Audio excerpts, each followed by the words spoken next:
All right. Good evening, everyone. Tonight we have a great guest for you. We're going to be talking with Dr. Kelly, who is no stranger to the paranormal.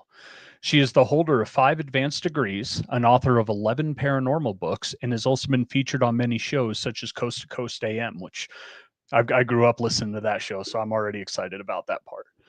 She also has a talk show on Paraflix called Disembodied Voices and a paranormal podcast series on Para X Radio Network. So we have a ton to talk about tonight with Dr. Kelly. So stay tuned for this evening's episode of Unraveling the Darkness.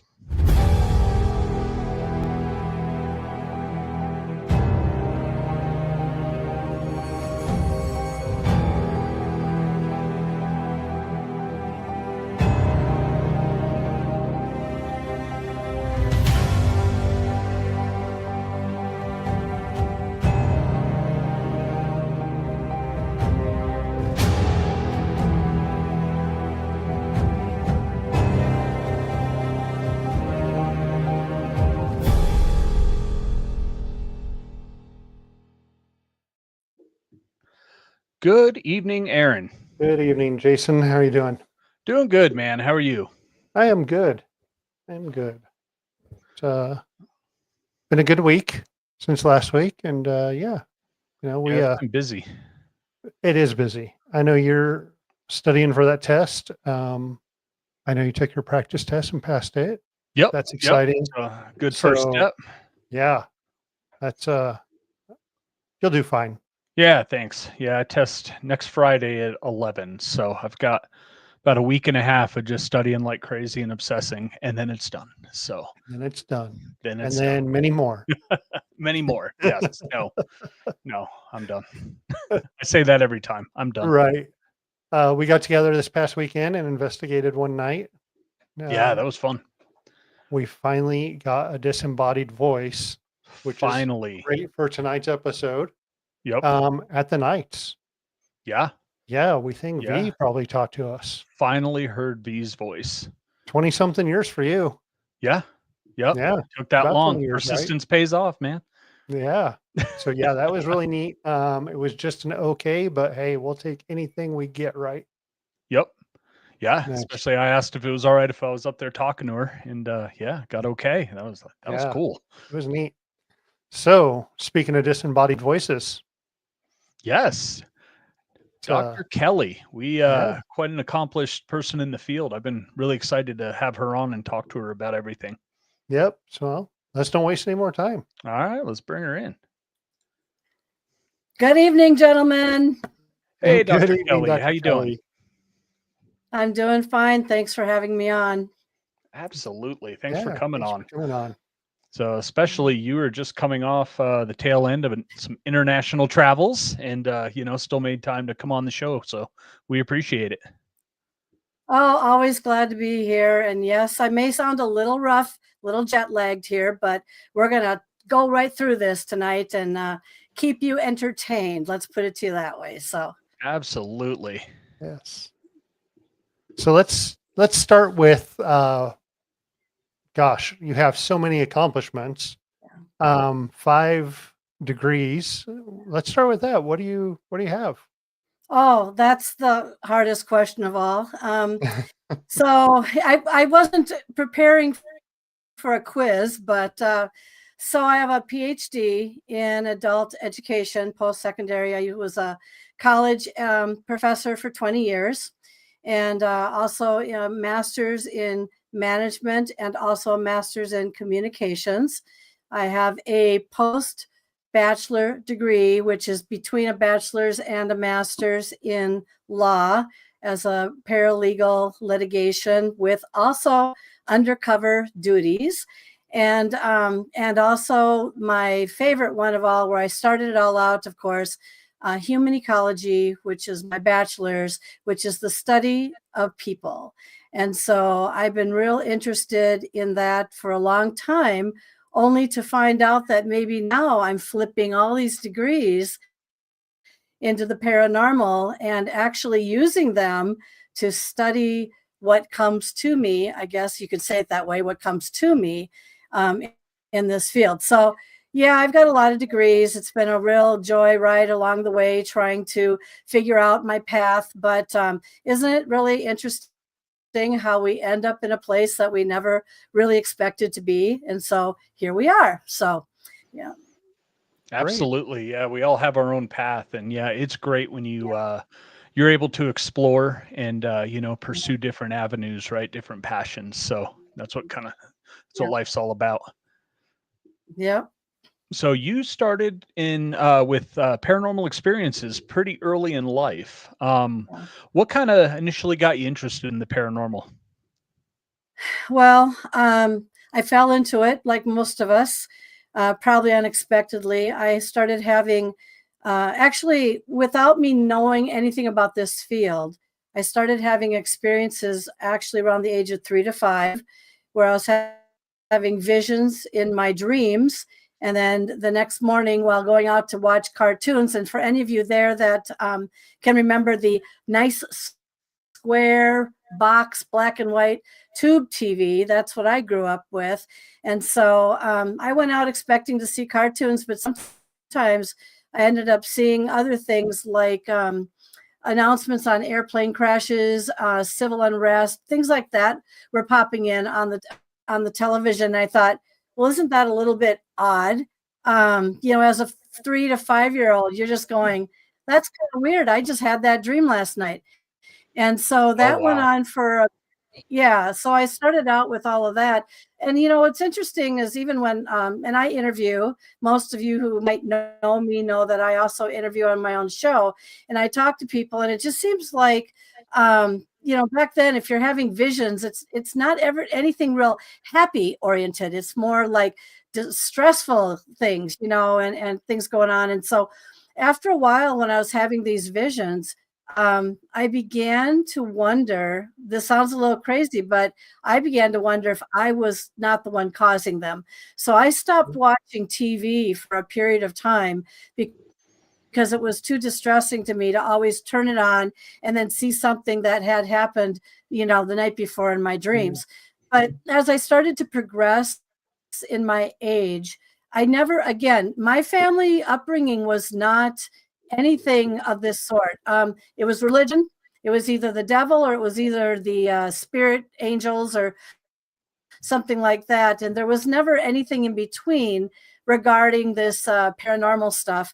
And so, I grew up like that. So believe it or not, I don't know if maybe I was the only kid who thought this at the time, but when I reached the age of about, 10, 11, 12, 13, I actually attributed my abilities of being able to predict things at such a young age to my genetics. And I know that sounds a little crazy to the average person, but I thought, wow, I really got a good set of genetics here. I can see things, I can predict things, and where no one else, it was just so obvious, and nobody else seemed to ever pick up things that I was picking up. So things were starting to evolve, and they kept moving up like this.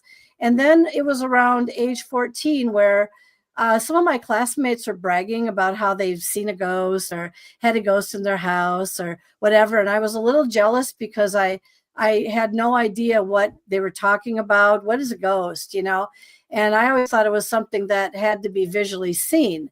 So it's kind of a long stretch story, but at the age of 14, I began to wish for things in all kinds of ways. And by the way, everything that I wished for back in my early days actually had manifested, but not necessarily right off the bat. Sometimes things took a while.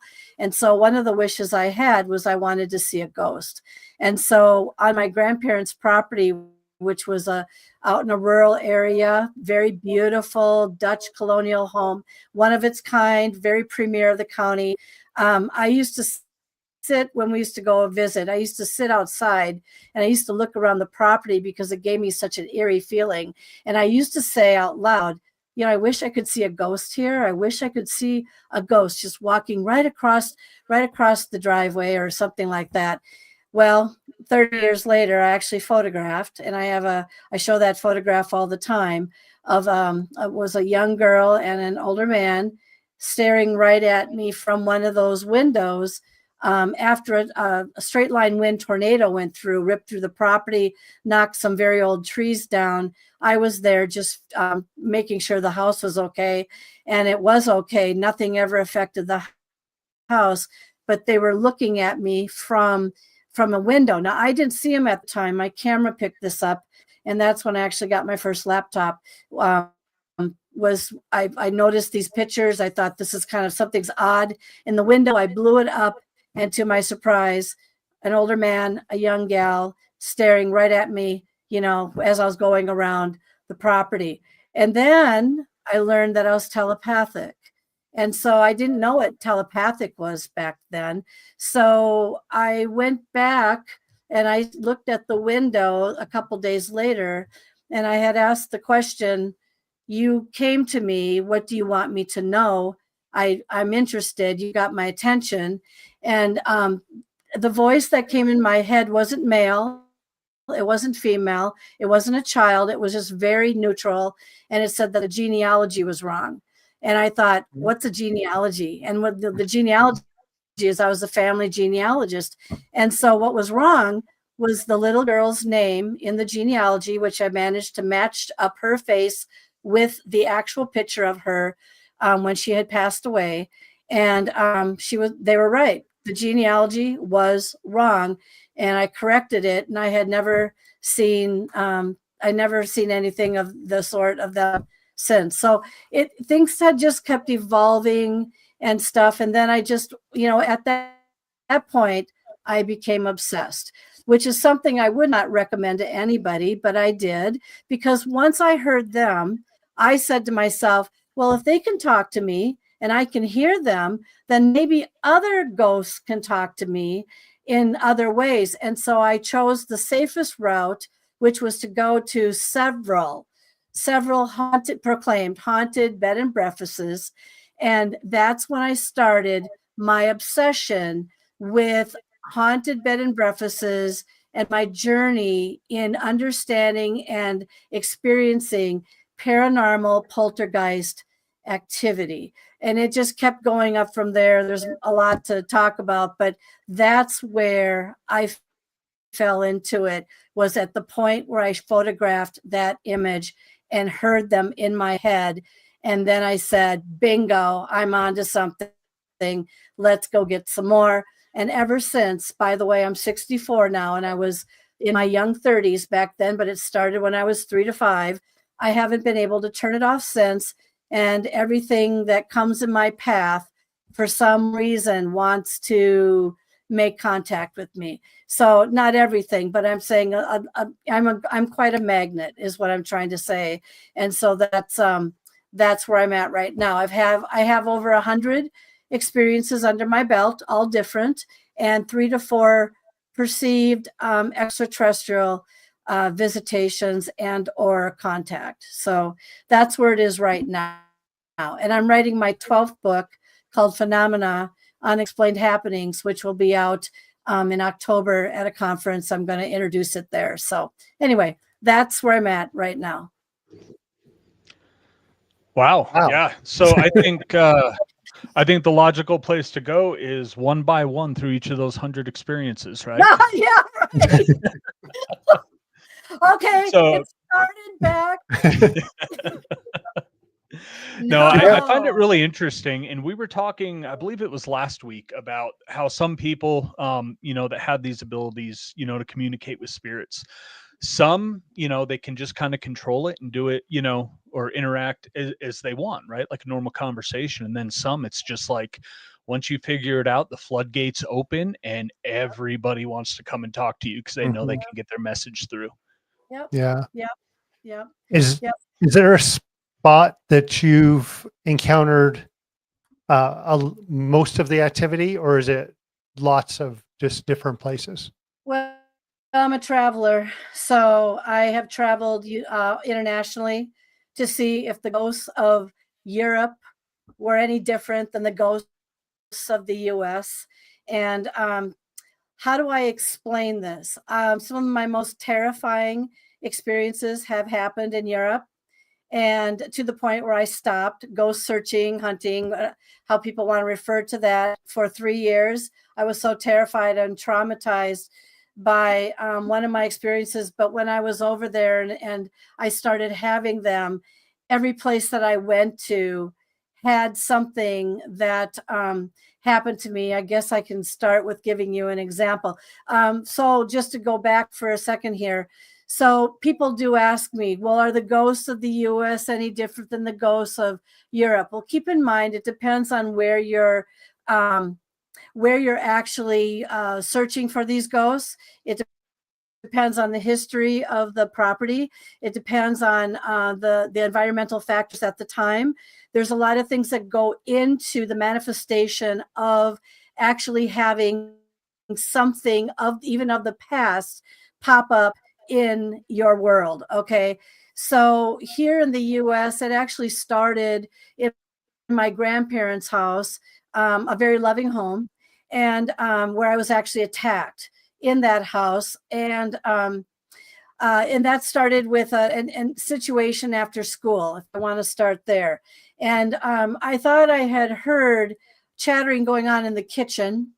And I went to the kitchen thinking no one was at home at the time. And so what happened was I went to the kitchen, the frame of the door, and all this chattering that sounded like a party was going on went to an immediate stop. And it scared the what out of me. And I knew right then and there, I started sweating. I started having symptoms of stomach cramping and all this sort of things. All these things were happening to me. But I know, and I swore I heard a commotion going on in the kitchen.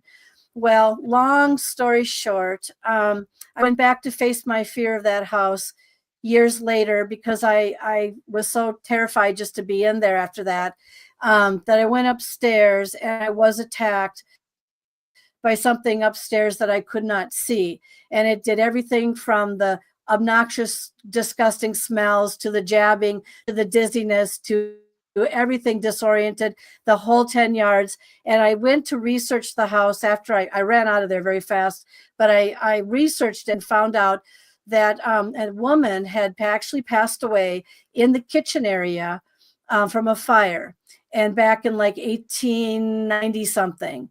And so it's possible, but not, it's hard to say, that her ghostly whatever territory was being, invaded. And it's possible she was angry, or it could have been something else that might have come into the property since she had passed away.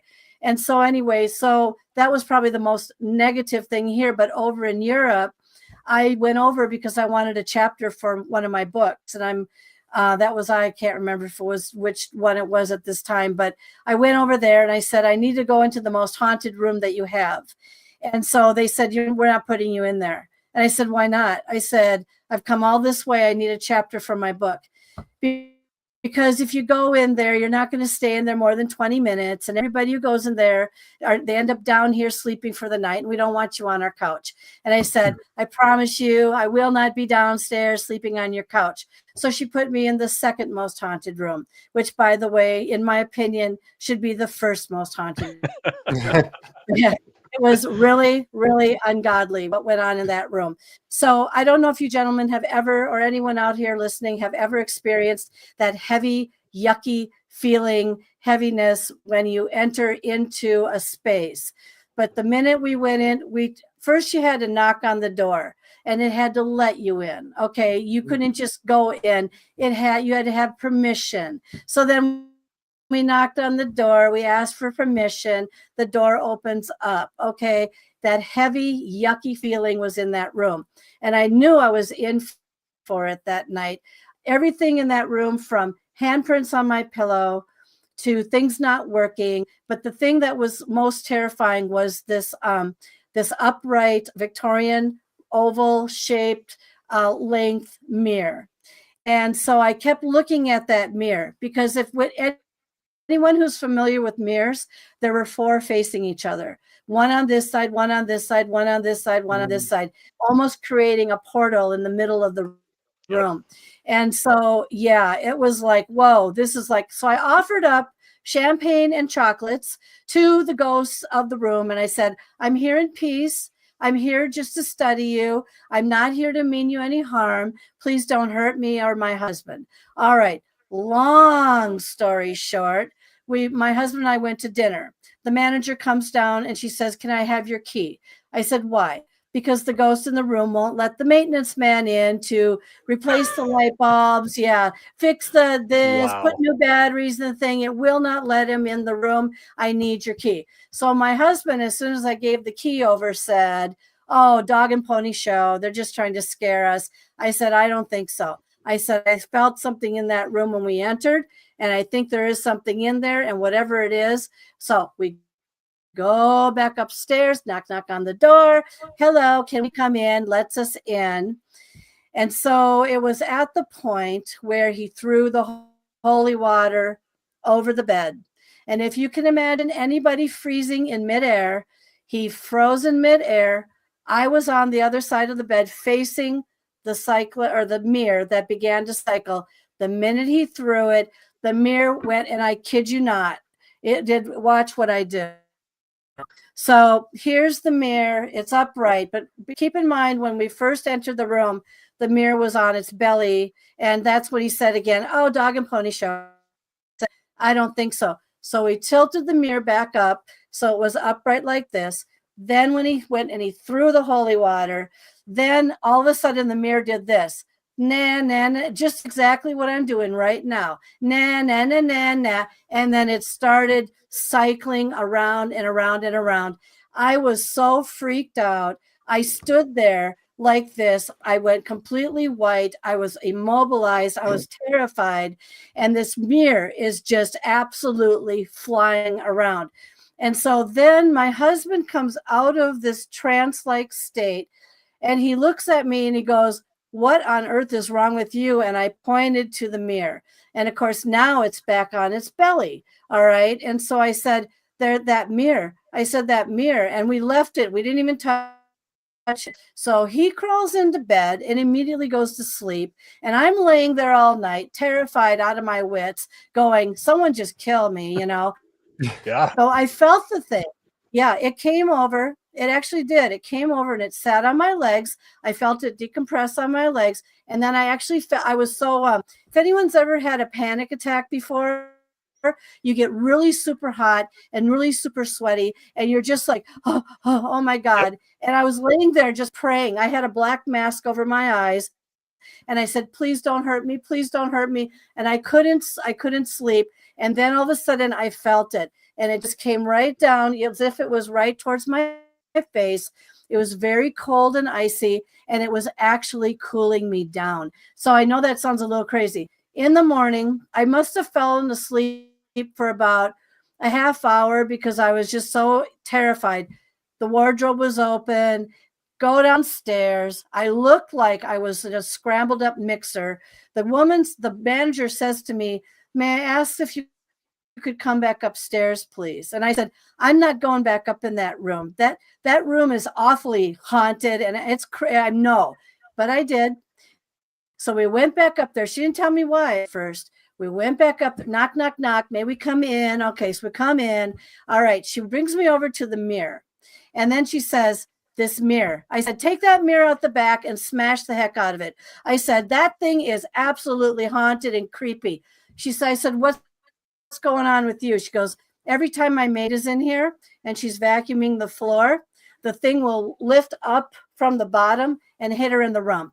And so it's a flirty thing too, obviously, you know. So if you can imagine that this commotion always goes on with the maid. And she's like, and I said, "You know what? Move the mirror over there so it can't cycle around and Yep. everything." But I said, "You need to get that thing out of here, you know." But then again, dog and pony show. But you know what? That room was insanely, really, whatever it was, or why the mirrors created this portal to manifest. And by the way, most people don't realize that a lot of some of these hauntings, they like to go into the mirrors. So if you ever wonder about mirrors, wonder about what's hanging out inside your mirror, because that they do like to hang out inside mirrors. So, all right, gentlemen, did I give you enough right there? Absolutely. Yeah, that's I've definitely had the, that dark, heavy feeling. And Yeah, it's funny because, your story with walking in and hearing conversation, right? Like a dinner yeah, party and it just yeah. stops. That is one of the biggest experiences I've ever had as well. At a location here in town. And I forgot some equipment. I had keys to the building, went up at like 3 in the morning and heard people talking in the dining room. All the lights Yeah. were off, but big conversation. And I said, "What the heck are you guys still doing here, man?" Mhm, And it mhm, just stopped, and footsteps started stomping mhm. across the hardwood floor. And I was like, "You know what? I'll come and grab my stuff tomorrow." Yeah.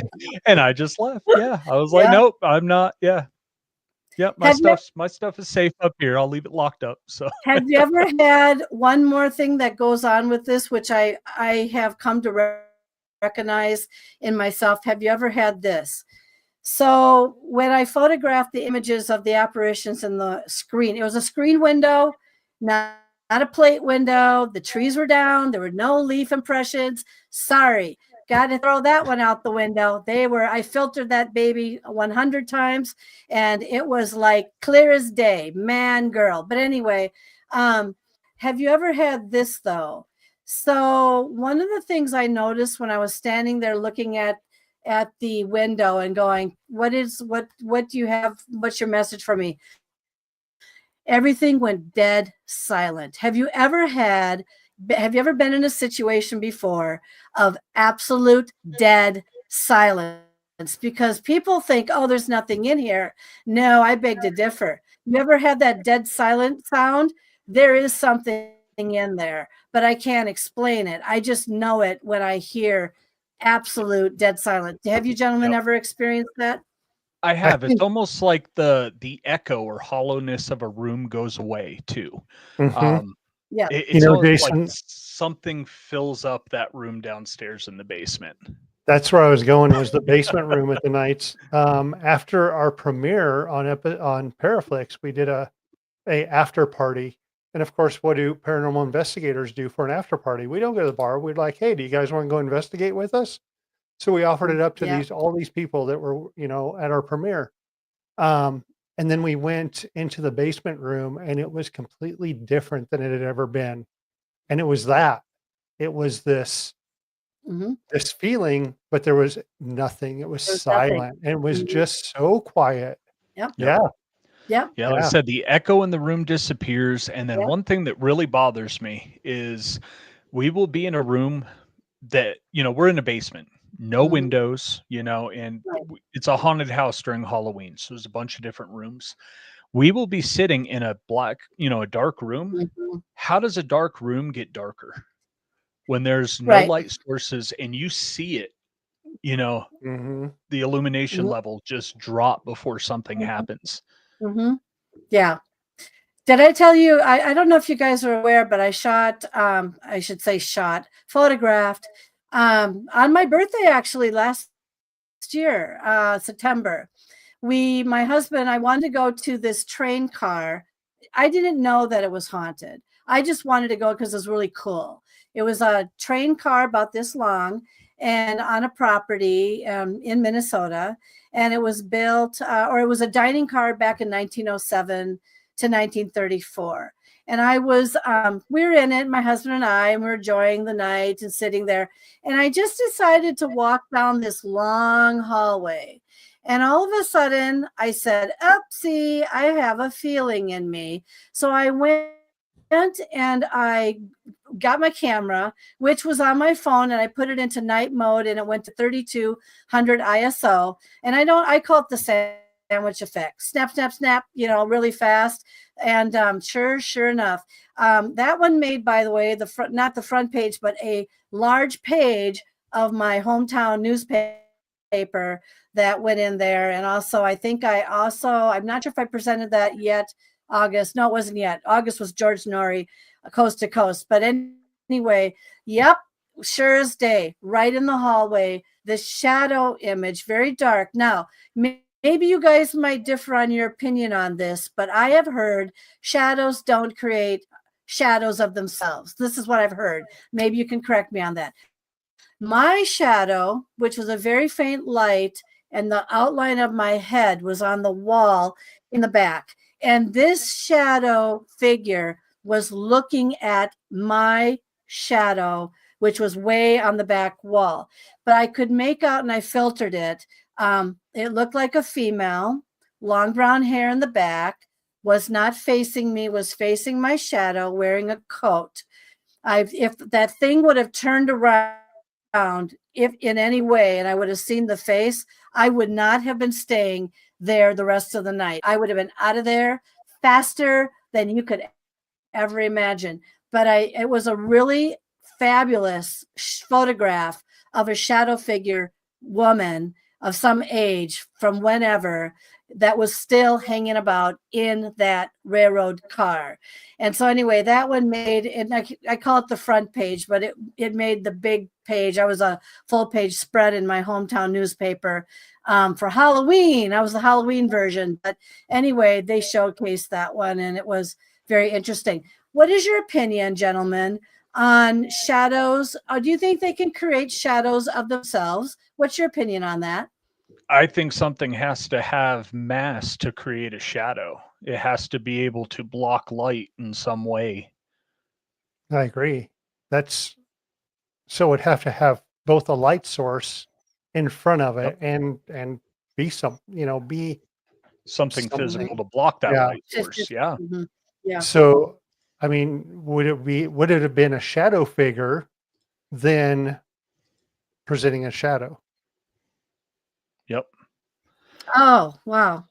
Yeah. And This this is is Yeah. one, I believe my sister took this when I was, took her up on an investigation at the Knights, and we have tried for years to debunk this picture. So these are how many Wow. stairs, Aaron? 33 34? stairs. 33 stairs going up, pretty steep. And if you see, there's no shadow. So if there was a No. light source behind us, it would have projected a shadow up the stairs, right? Right. And Yeah. yeah, and she did the same thing, the sandwich effect, right? Yeah. Take the multiple Mhm. pictures. Yep. This was with a DSLR camera though. Yeah. Yeah, and just one picture out of all of Mhm. those, we had that. So yeah, I hear you with the shadow figures. It can be frustrating to try to figure it out and debunk it as well. Well, that's a fabulous capture, by the way. Thank I mean, you. I can see it. That's really a good one. And so there's no question in my mind, unless there's somebody standing up there creating that shadow from a side view or whatever, and there's some light source coming at that. Was that completely dark when she took that picture? Yes, it was. Yeah, she Mm, took it with a flash. okay. Hmm. Yep. Yeah. Yeah. That's a excellent capture. Did she feel something up there? Um, she had the urge to take pictures, Hmm. from going in the front door, which is kind of Hmm. a I strange that place to take a picture, but That's what I had too in that hallway. I yep. just was walking there. I just said, you know what? There's something that feels weird here. And that's when I just started. But what happened after that picture, I looked at my camera and I went, oh God. I mean, to myself, and I went back and I sat down next to my husband. Now, one of the things that people don't realize is that even though I've had a lot of experiences, including some perceived and believed extraterrestrial experiences myself now, I was shaking next to my husband. And I said, do you think this thing is haunted? And I showed him the picture and he just kind of glanced at it. And I just said, don't say anything. And so, because if he would have said, holy cow or cripes, I would have been out of there. And Yep. you can be a great investigator and stuff, but you can still be very afraid of some of the captures that you go through. And I have had so many. I've had it all. I've had physical experiences. I've been levitated. I've everything you can imagine. I have gone through. I'm like a little human being, whatever. And so I haven't learned the idea or the aspect yet of how to kind of block myself. Sometimes I put it out of my mind and hope that things will just leave me alone. But it seems like no matter where I go, something's going to happen. So Yeah, anyway, I seem to get touched a lot. And even in places where, it's just kind of quiet, we're not mhm. getting a whole lot. And it's like, hey guys, something just ran its fingers across, my head or down my back, or Mhm. something like that. And I'm like, sometimes I'm like, man, am I just imagining this? But it's such a Yeah. physical sensation. It's like, when you're being touched, it's, Oh, Right. yeah. Yeah. Mhm. In Yeah. my everyday job, people know what, I do as a hobby and what we film and we have episodes and we do this kind of stuff in the podcast. And they're like, well, if you're doing this stuff, then, why do you get scared? And why do you get, why are these guys screaming? Well, because sometimes you're still surprised, even though you're there and that's what you're doing. Mhm. At any moment, anything can change. You've Mhm. done this a long time too. And, Mhm. you Yeah. you still get the goosebumps, you still get the hair Yeah. rising on your neck, you Yeah. still, if something makes a loud enough bang, anyone's gonna jump, you yep. know? So, Yep. it's just what it Well, and is. then It's our you've bodies got the telling us, energy. Yep. Yeah, and Mhm. you've got the energy being projected into that environment, right? And I think we all have Mhm. that lizard brain, from living Mhm. back in caves of, being hyper aware in the dark, Yep. for predators and all that. So you're already physiologically tuned to be, Mhm. extra sensitive, in Mhm. situations that we're putting ourselves into. And then yeah, Mhm. Yeah. so it's like I don't think I've ever met anybody that hasn't been scared, Yep. doing this. And yeah, we give each other crap for it, Yeah. like crazy. Yeah. Have you ever walked through an electrical cobweb before? I Oh have. my god, yeah. Aaron can tell this story. There's been 2 places where, um, one's local, Mhm. we did an investigation there. It's a historic site in town. Mhm. Um, we walked through the place. My wife, Gina, she's part of our team. We had gone there to kind of walk through and just kind of see how things were. She's like, there's a lady here who is proud of this place. She loves this house. Mhm. You know, we go back to investigate. We hit the top of the stairs to the second floor, and Mhm. it's like you walk through a net of Correct. just energy and you just Yep. feel so much. And I know there was another Mhm. place that we did that, and I can't recall because you mentioned you were like, hey, remember when we did this at so and so? And I was like, yeah. The other one is, let me throw this out there, Zach Baggins Museum. Oh God, here we So go. when I went into Peggy's room with the Mhm. doll, it was like a net coming down where Yeah. I could feel it like come down Mhm. across my ears, across Mhm. my shoulders, and drop. And I Mhm. told Gina right then, I'm like, something is coming down over me. And Mhm. Yep. Yeah, I yes, Have felt there's that in stuff the there. Yes, there's Kevorkian not room. stuff there. That's not the debate. It's like wherever you are, there can be some kind of energy, and you can either Yep. walk into Mhm. it or it can come over you. That just happened Mhm. to be where that was. Did you know Yep. that I don't know if you guys read enough about because I have an awfully long biography, but I was attacked in that museum and I shut it Oh, down. I shut it down for 8 minutes. I literally shut the whole place down for eight Oh minutes. wow. So wow. I'll tell you what happened. So before we got there, my sister, who's also kind of sensitive, had to go into this museum. I said, I don't know if I really want to go in there. I said, I'm such a a sitting duck. Anything that is in there is going to come right at me, and I'm going to regret this. But I said to myself, nope, we're not going to have that attitude. So when we were outside, signing the paperwork, I actually had a big cross I put it outside of me, and it was this big cross that was right here, and I started rubbing it, which was a mistake, by the way, because it was seen as a challenge. And so when we Mm, walked into the place, things were happening right away in the ticket room. And I actually photographed a face in the case that was in the ticket room. But as we were going through, I kept saying to myself, clear your mind, don't think anything, just keep it as clear as possible. And I said, pretend you're in an antique store and just looking at these very unusual things and hearing their stories. That's all you want to do. So Yep. I'm going through, but you know what I did? I brought my guard down and mm, I got so relaxed that whatever it was slipped in. So we were halfway through to one of the theatrical areas where we were standing there. And I think it was just before we got there, we were in the puppet room. And you know how the puppets were dangling down like this, and they're like, well, if there's anything going on, they'll start to move and all this sort of thing. And they weren't moving except one was. And the one puppet that was moving looked like kind of a witch face on it. And it turned like this, and it was looking right at me. And I said, oh dear God, I'm in for it, because I knew right away it was going to come after me.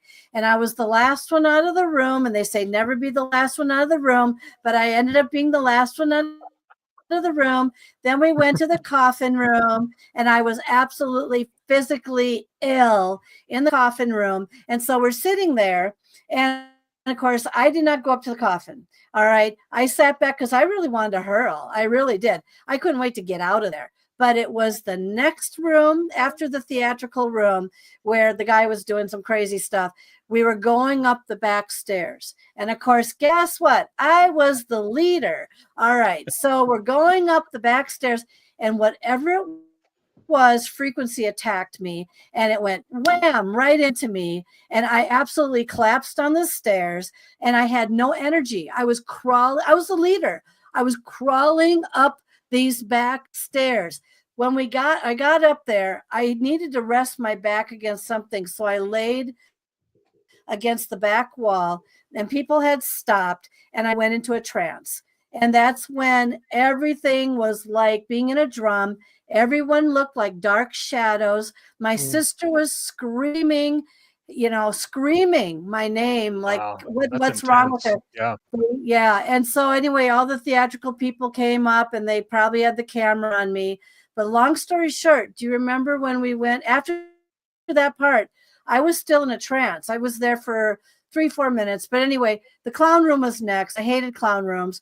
And so my sister had to take my hand and bring me through. But when we got to the Dybbuk's box room, I was starting to say things out of my mouth that just came out very randomly, like, don't touch that, don't go near that, don't go by that, no, stop, things like that. But what Peggy room? Oh boy. I don't know about you, but did they slam the door behind you when you're in there? So we're standing there. There's 10 of us. We're crammed in there. And Peggy is doing her thing, right? And so I'm sitting here going, whatever you do, don't say in your head, you're ugly, I hate you. And so I just turned kind of weirdly to the tour girl or whoever, one of the staff members. And I said, that's not a female. That's a male in that body. I don't know. She was trying to appease me probably. So she goes, yeah, you're right. That's a male. It's not a female. Now, who knows what it was? Yeah, that's what I thought too, that she would be so agreeable. But it took me until getting out of there to finally release most of it. Something came back to the hotel with us, and it scared my sister, and it was, but anyway, I turned around and won a $3,000 jackpot. And so what happens when I go low energy like that, low frequency, I can predict things accurately. I can win money. I can do anything. I've won like 20, what am I up to now? 24, 22, 24 IRS jackpots out of about 26, 27 visits. So I just had I just open my hand and I go, yeah, go ahead. Here's my license. Bring me this stupid ticket. But but I learned something from that. I learned that when I go low frequency like that, and I get really, really, that's when I start to activate and become really alive. It's really weird. But anyway, sorry, gentlemen, but that was my experience. And that Peggy room, I know what you're talking about with all that.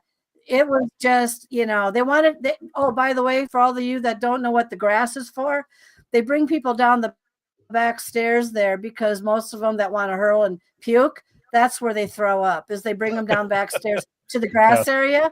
That's where they throw up. So anyway, surprise. Have fun in the Zach Bagans Museum. Haven't been back there since. That place is heavy. I got cussed out by Peggy. You did? You got cussed out? Yeah. I made sure I was the last one through, so I had a little more time with her. And so I stop and I'm like, hey, Peggy, just wanted to say hi and learn about you. Nice to meet you. And it said, get out.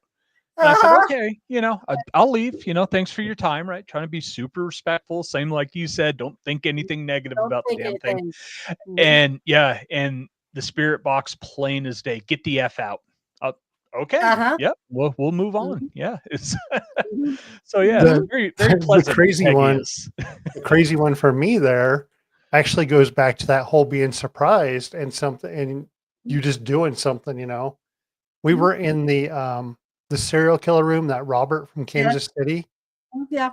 and I Yeah. was the last one That's a out. rough one, man. That is a Yeah, rough room. last one out. They're like, pull the door behind you. I pull the door and it pulls out of my hand and like slams back open. And I cleared Gina. She was in front of me, and there was another lady, and I cleared both of them. Mhm. She's like, Mhm. "What are you doing leaving me here?" Mhm. So I was like, "Okay, that's something they have set up where it'll pull out of your hand, right?" Mhm. So we took a couple years later, we took our kids out there and we went to the museum again.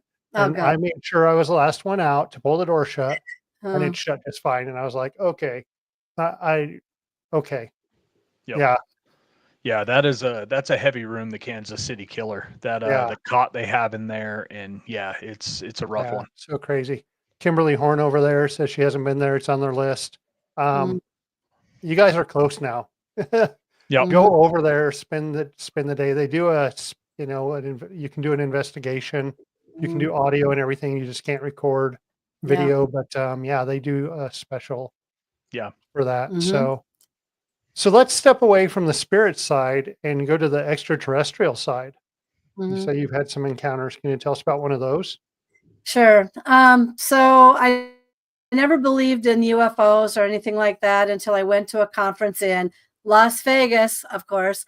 And I was there because I was intrigued. Now, keep in mind that for years, as a college professor and working in law, you don't talk about this stuff. You'd be exited out the door pretty Yep. fast because of the viewpoints of all this and the skeptics and the way we're trained to think and all that. So anyway, I it was at a point where I said enough is enough. I want to go to one of these conferences. So I went to one of these conferences, and it was a mix of paranormal and UFO and energy and all that sort of thing. And I was very fascinated and intrigued. Well, anyway, I was fed up. So I was at a table close to the front, and I stood up and I had a question for one of the experts. And I said, I need to know this answer. I'm really tired of what's going on in my life. Please tell me, am I doing this, or is a poltergeist, doing this, or what's happening? Because these are the things that are happening to me. So I started describing a lot of my effects on electronics, elevators, and all kinds of things, and movement of objects, and the whole 10 yards. And I stood up and I go, so tell me, which is it? Am I doing it, or is something happening around me? And he goes, you know what? He goes, the way you're telling me these stories, I get people in my office every other day telling me the exact same thing has happened to them. How do you not know you have not been abducted, your memory erased, and you have these abilities now, obviously, and that you have had a UFO experience? And I stood there. I felt like putting a sock in my mouth, sitting down and going, I just can't believe you said that to me. He's now twisting Yep. all of this to the UFO aspect. All right. So anyway, fast forward. So I wrote a lot of my books at a very luxury hotel in Las Vegas, and I'd be there by myself. And one night I was on the 60th floor of a very grand hotel, and I went over to the window and I said, looked out and I said, "Gee, I wonder if I'm going to see a UFO fly right by me tonight." Oh yeah, like what? Like remember when I said, "Yeah, I wonder what a ghost looks like." Okay, I was looking for something physical. Oh heavens, you don't have to see anything physical to have a ghost next to you. And so anyway, I saw nothing until I turned around. And seconds, I'm talking literally seconds to a few minutes later, my lights, I was in a room that you could operate everything by a keypad. And my lights started flickering. And I said, oh, dear God. This is what I said. Oh, dear God. I brought a presence in here. There's a paranormal spirit or something in Yep. here. Everything's flickering. Then all of a sudden the lights go off. I can't get the lights on. Nothing's moving. My electronics are killed. And I went and I sat down on the bed. And I said, oh my God, I'm sitting here in the dark. And all of a sudden I hear right behind my head. Now, behind my head was where my bathroom was, behind the wall. And I heard knock, knock. And I thought, oh my God. And that wasn't like an echo from any other room. That was literally a knock, knock addressed to me. And as soon as it went knock, knock, I blacked out and passed out. Nothing after that. I woke up in the morning and I felt funny. And I thought, oh my God, I feel so restful. I feel so clean. I feel so everything. It was a very unusual feeling. And so anyway, I gathered my things. I was glad to get out of there, blah, blah, blah. 3 years later, things were happening in my house. And so I had a MUFON UFO psychic come over to see if there was any portals in my house, because all these things were poltergeisty happening and they weren't stopping and they're elevating themselves and all this stuff. She looked at me during my reading and she said, you've had an experience with something extraterrestrial. So of course I'm sitting back and I'm going, oh no, I'm sorry, I don't think so. I said there was a conference and this guy made some reference to that. And I said, I just don't believe it. She goes, believe it. You were in a hotel room and something was there to check your blood. And then all of a sudden I went like this. And I said, tell me more. And I said, I remember now that happened. Yeah, I felt really clean. She goes, yes, it was there to actually clean your blood because a couple months later I had cancer. Oh, And damn. it was, Wow. yes, but let me preface this. Most people think that when you have an experience, not all of them end up in a bad situation. It was actually there, whatever it was, to help me and prepare me for my surgery to get the cancer out of me. It did not give me cancer. It was preparing me for the surgery. All right, let's go ahead and fast forward a little bit more. So one night I'm in my office and it's about 2 a.m. and I went to bed, and sure enough, this awful stench came over my nose. Remember, this is the house that I thought I had portals in. She identified 2 of them, one which was over my head in my bed. And so I pulled the covers over my nose because I could hardly stand it. And long story short, I blamed it on my husband's shampoo. All right. So the next morning I was going to chew them out for, the men always get the bad rap, right? But anyway, Always, yeah. Yes, always. Yes. We have to blame somebody. So went to the bathroom right here. Now it's upside down. There was a blood red handprint embedded in right here over. I had COVID really bad. I almost died from it. Had it for 8 months. This was COVID pneumonia. This was pneumonia, but it was upside down and it was elongated fingers. And this one was crooked. All right. And so long story short, I went downstairs and I said to my husband, look, there's a handprint on my body. Oh my God. And I'm just like, where did that come from? It wasn't my hand. It was something else's hand. So then I went to 5 psychics. What's your theory? What's your theory? What's your theory? Succubus, old woman, your hand, mantis healer, and a gray. All right. Fast forward. It took 3 hours for it to just come and go. It didn't dissolve. It just went like just gone. That. Yep. I have pictures of that. I showed at every conference I give it at. But anyway, I believe to this day. Okay, here was my COVID pneumonia. They said it was going to take months, could even take years because I was so sick. Gone, healed, gone, empty. Oh. And so I have been having healings with something I cannot see and something that seems to come to me. And I believe what that was that night was a combination, because I'm going to lead into one more thing, was a cross between a mantis healer and or a gray. And I'll tell you why. So I had a dream and I thought it was my husband's cousin's daughter walking away from me. It slowly turned around because I kept asking the universe, please tell me what put that handprint on me. And when it turned around, its hair was down the middle. It had big, black, ant-like gray type eyes, and it had a black COVID mask over its nose. And so it took one psychic to help me break it down in theory. The COVID mask, the big mantis eyes, which could have been a mantis healer. But then I also found a picture, and I showed it at a conference a few months ago.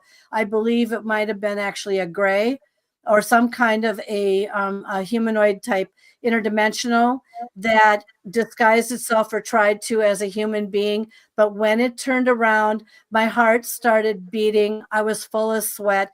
I woke up screaming, and I just said, don't ever show me that again. But I asked the universe, where did that handprint come from? And that was my answer.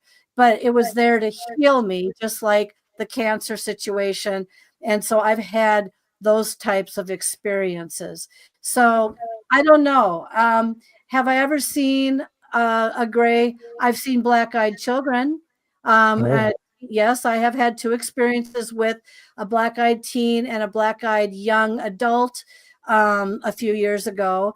And that was about as real as it could possibly be. And I showed that picture at the conference, and they all started screaming.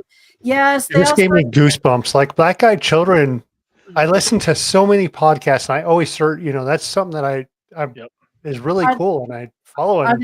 Are they real? Yes, they're real. And not only that, they just don't go into children; they go into young adults. I've had two encounters with them.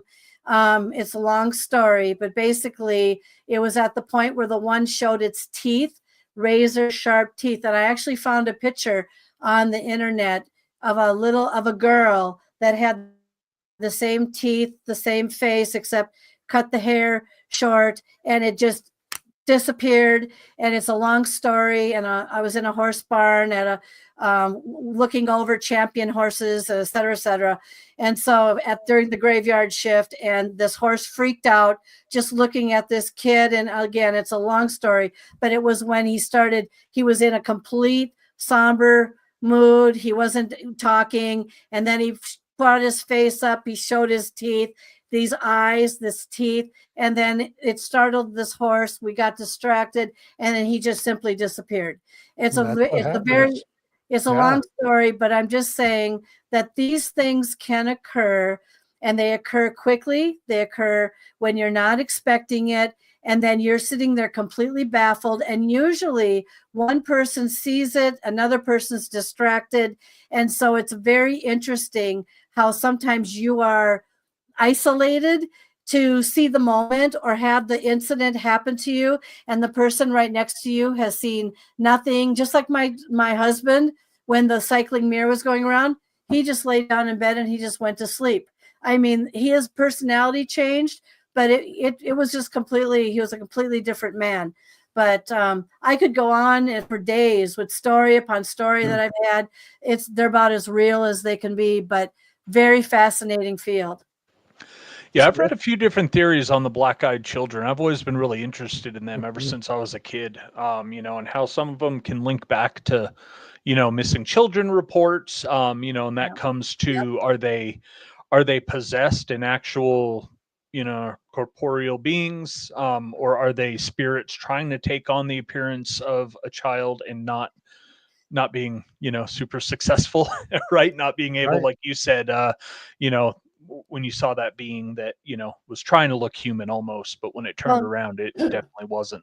Oh, that in my dream, that definitely was not. And then I found a picture, and I show it at conferences. It's like, if you take this and this and you put them together, that's what it looked like. It was very fascinating how they try to disguise themselves. And I've even interviewed people, and I'd say, have you ever talked to a dead person before? And I've had many people literally talk to dead people. One in particular, who to this day will not back down from his story, a half hour. And usually you hear of seconds of something manifesting and then just kind of disappearing or going away. This was a half hour with an older gentleman who was dead for 9 years. And this is someone I interviewed, and he is not backing down on his story at all. It was like, there are really interesting things that do go on out there, so. Yeah, like last week we had the guy that he said he was on a road trip with his kids. They stopped at a diner, Mhm. and they marked it on the GPS because the food was good, right? And Mhm. on their way back through, what was it? I think 3 or 4 days later, he said, Aaron, Mhm. Yep. they pull up and the diner is just decrepit, rusting Yeah. cars out front. Yep. Obviously, hasn't been used in 20 or 30 years, and they had just gotten a meal there a couple days prior. Yep. Yeah. I talked with a gal. She went out of her house. This old guy pulls up in a car. All right. She's like, must be a car show going on. All right. He must be lost. Goes down there, starts talking to the guy. He's asking some really weird questions. Like, I'm looking for so and so, or blah, blah. So and so doesn't live here. Da da da da da da da. Come to find out that, what was it, like a time slip or something like that? It was a time slip situation. And it was just like, oh my God, I just talked to someone that didn't even exist in a vehicle that pulls up and something that looks about as here as you and me. And no, nothing. But that, I've heard those stories that you have brought up. I've heard those before. Yeah, the time slip things are amazing. There's a lot of stories out there that are actually pretty well documented. People have undergone hypnosis, Yeah. as well as seeing therapists and psychologists to try to figure it out, and everything comes back to time slip. Yeah, it's really fascinating. Mm-hmm. I've been regressed twice. Mm-hmm. Oh, really? Trying to figure out, what being put that handprint on my body. Mhm. And everyone has a very interesting way of going about their therapy or their hypnosis session. And sometimes they can be successful and sometimes they can't be. And I could tell you stories for days on what I went through in each session that I had.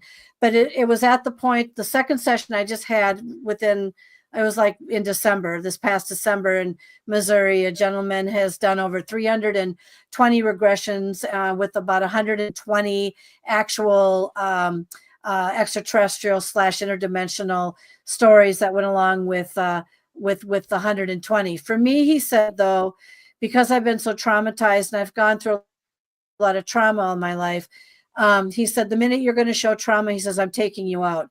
And I was just mad because it's like I did start to break down in my session. I did. And it was just like, okay, now I want to see the thing, because it was pretty black in my mind. I want to see the thing. Nope. He decided, nope, you're coming out. And I thought, And so anyway, I may do another one with someone else to see if we can get back to that image, that I had in my dream, and see if I could get more details on that. But yeah, regressions are very interesting sessions. They can be successful, they can be not successful. So yeah. Wow. So where can people see you next? What convention or con or whatever are you going to be at? So in October, I'm going to be a keynote speaker at the Rock Island Esoteric Expo in Rock Island, Illinois. And that's when I'm going to be presenting my 12th book, Phenomena. So if you're in the area, come and see me and make note of it. And I'm giving discounts on my book during then. That's where I'm going to be speaking next. I do speak periodically throughout the year. And so that's what I'm doing from that aspect. Writing my books. I'm creating a children's film that has kind of a paranormal theme to it. So that's in production right now with a really good animator. And so I do all kinds of things. I'm an artist. I'm this, I'm that. And I have my own show, Disembodied Voices, on Paraflix. And so I interview a lot of, just like you gentlemen, very interesting people that tell their stories, and we just kind of put it out there to the community and let people think about maybe some of the experiences that they have had. Mm-hmm. And your books are available on your website and maybe Amazon or? Yeah, so Amazon. And if you want to read my bio and really get a good feel for me, www.paranormaluniversalpress.com is my website. And bring a snack, have something to drink. It's pretty long. And you're going to see I interview a lot. I get interviewed quite a bit now. And so, yeah. But Amazon is where the books are. Okay. When you were talking about I just want to acknowledge Kimberly over here. When you were talking about the cleansing in the hotel, Yeah. Kimberly had mentioned something about that. Kim and Scott Horn are one of our sponsors. Absolutely wonderful people. Listening to just some of the stuff when she goes live, she's had some quite a life and some great experience. And but she had mentioned something about also having a cleansing, and it was during a COVID time, just like you did. Yep. And then she did ask a question up here that I did want to see it. It was right before we went into the alien part. And she asked if you have ever experienced something translucent blue and super tall and thin. No, but I just interviewed somebody who saw a something of that description, except it was white, come out of a ditch in Maine, and apparently there's a stretch of road in Maine that's very not necessarily haunted, but that has humanoids of that description showing up periodically. Sometimes people call them like this crawler, where they get on all fours. This one got out of the ditch, was walking, showed itself very skeletal, very tall. Then it got on all fours, crawled across really fast, and then got back up and then disappeared into this forest. And so that's very interesting. That scares me away from forests now, because you never know what's lurking in a forest, right? I'd love to go camping, but I really don't want to get eaten by a bear or a cougar. No, instead it's a Sasquatch, or it could be a dog man, or it could be a humanoid, or, a crawler of that side. He had a name for it, but I can't remember how he referred to it. But no, I haven't had that yet. It sounds to me like this person has. Yeah, she just said that she had it jump. She couldn't find anything on it, and she had one jump into her during an event in Sumter, Oregon, which then takes us back to wooded area, Oregon, foresty, and all that kind of stuff again. Yeah, yeah. Yeah, well, Maine apparently, and I was just out in Oregon doing a conference and speaking at a conference out there. Didn't get a chance to do a lot of investigating, but these wooded areas are very, some of them are a little bit spooky, and that, but I don't want to scare people away from that. You should go and enjoy them. Because I'll be in one very shortly here, and there's going to be a lot of Squatch activity around me, but I don't really want to see a Squatch either. I don't know. It's just something about, when you actually come face to face with something, you can dream about it, think about it, wish You about can it. watch all the TV shows. You can read about it. Yep. Yeah.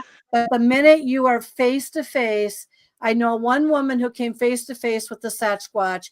It was like, she thought it was a cougar. She got down, she jumped up. It was like 7 feet tall. It was like literally 2 inches from her. She looked up at it and she went, ah. It looked down at her and kind of went, and it turned around and it ran into the woods. But the thing is it smelled really bad, and it was scary, and it never touched her and it never hurt her. But it was like, I have talked to several people that have had Sasquatch encounters, but for me, I don't know if I could have the nerve to want to go that far. It's one, like I said, it's one thing to have paranormal experiences and not see things, or maybe do see things, but it's another thing to have that physical moment with something too. So yeah, Jason is our Squatch guy. And yeah. I've kind of turned that way. Like I believe there's something out there. Haven't seen anything, but I believe there's something out there. I told him I'd go with him. I'd go hang out and stuff, but then it's like that. I would hope that it would go, and turn and run. And run. Yeah. Yeah. So that it didn't do anything else. Yeah. So, yeah. It's hard to say, because in some parts, depending on where you're at, they're not all the same. Some of them will actually kind of, and this is going to sound very gross, everybody, but if you don't have enough fat on your body or whatever, they might not be interested enough because you might not have enough to make them happy if they want to eat you. I've heard of those. I've heard of those that don't want anything to do with any, and they'll turn and they'll run away like they're scared little children. I've heard of all kinds of varieties of these squatches. And so, yeah, it is fascinating though. And even in my own state of Minnesota, we do have them up north. And we do, and some of the scarier ones can be up there. And I've had people have experiences hearing them in their backyard. But for me, that's as far as it goes, so. Yeah. Dr. Kelly, it has been awesome having you on. We have covered the paranormal. We covered the aliens. Everyone will look for your books on Amazon. Watch Disembodied Voices on Paraflix. While you're there, you can watch the Way Out West episodes. Mhm. And you also have the show on the X network. What network was that again? Parax Network, which is the audio, and also Paranormal Encounters on Podomatic, which I'm on all 20 plus, iHeart and Spotify. You can find those shows also on there and just listen to them. So I'm pretty much everywhere. Yeah, I'm heard worldwide, but yeah, it's been really fun, and I thank you so much for having me on. You have been, gosh, a wealth of knowledge too. Yeah, could have gone a few more hours, honestly. For sure. The European ghosts are what, Yeah. Gene and I have recently talked about Ireland in the next couple of years. Yep. Yeah. Yeah. So they won't disappoint. Trust me. I've got stories, and it's very real over there. It is. well, you have enough. We would love to have you on again sometime. We know you have a very busy schedule. And I will have you guys on too as we get Oh, moving here into the next season. So thank you again. Thank you. Yeah. We're going to put you in the green room. We'd love to catch up with you right afterwards. Okay, I'll hang on. Jason. Yeah, Gosh. every week. Like I said, I do say it every week, we have some of the best guests. Yep. I think we do it a little different. We're not bombarded with questions. I want to hear their stories. You want to hear their stories. Yep. I think everyone wants to hear their stories. How can you not want to listen to, an alien encounter in Vegas, Right. or the spinning The spinning mirror. Yeah. In a room that you have to knock to get permission to enter. Right. And you have something in there sentient enough to, hold the door closed on a maintenance man.